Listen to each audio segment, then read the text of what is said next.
Well, in today's Money Monday, when a story about Wall Street makes it all the way to Main Street, well, it is worth taking note. And of course, we've got Kyle Wingfield of Finley Alexander Wealth Management back here to break it all down for us with GameStop, right, Kyle?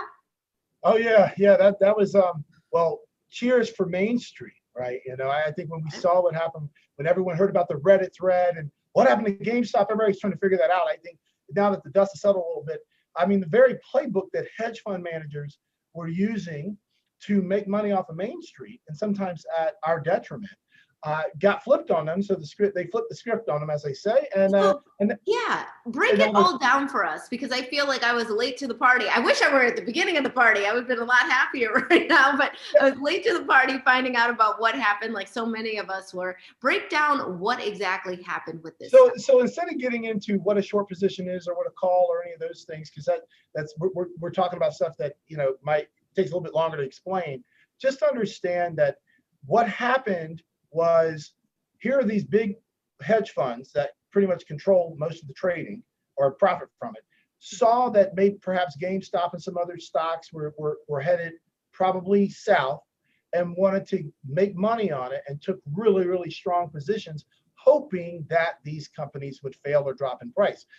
Instead, the Reddit thread went crazy and people were like, no, don't do that. And so they just bought the stock and ran the stock in the other direction, which is up, which then created what they call a short squeeze, which had all of the hedge fund managers who took those short positions talking, oh my gosh, I'm down billions, or whatever the number was. Their playbook got turned on them, and Main Street started making touchdowns, and they're like, that's not supposed to happen. So they started crying about it a little bit, in my opinion. But I think with GameStop and all that happens, we're seeing all this market volatility. People are now having FOMO. And they're like, well, where's going to be the next Reddit or the next GameStop? And I think, cool your jets. I get it. Nobody likes to miss out on stuff. I said, but the idea here is all investing has risk. And the idea is, people search yourself for why you felt like you missed out, and say, okay, well, everything gets back to planning. Everything gets back to planning else. Everything does. Right. This was an anomaly, and who knows if we'll see it again. But what does something like this do to the market? And is everyone impacted, or just the people that, got in on it?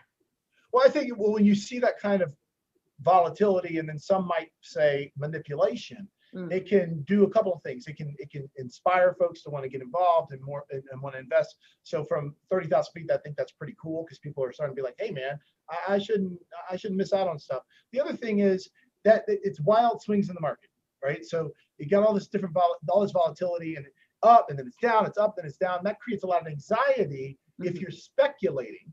And so I think it always gets back to this.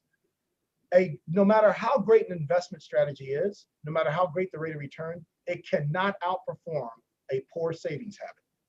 So got it. So that's the big takeaway then, is just basically to be saving on the front end. You have to. And I think what happened when I saw it, people were like, oh, I'm gonna miss out. I'm like thinking, yeah, but you know what? There's a whole bunch of people who saw it and said, that's pretty cool. But imagine if you never had to worry about the swings in the market, and you just saved money methodically over time, harness compound interest, and you're good to go without having to get some wild swing and the market going up. Because that's kind of like a lot.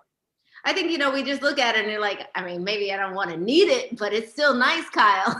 Yeah. I'm not gonna lie. I mean, and if it does for anybody, if it inspires you to say, I got to do more, I want to get involved, I want to invest, I think that's great. I think you need to go approach it cautiously, though.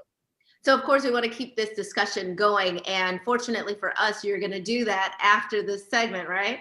Yeah, we are. We're going to be on Facebook Live. So you can bring all of your questions about, GameStop, or just about finance, personal finance. What's your biggest concern? Like, what are you thinking? Or why can't you get a straight answer from maybe the financial people you're working with? And maybe I can point you in the right direction and give you some food for thought. All right. Kyle Wingfield, thank you so much for being with us. Of course, every Money Monday. And we'll be right back with more Midday Maryland right after this. Stay tuned.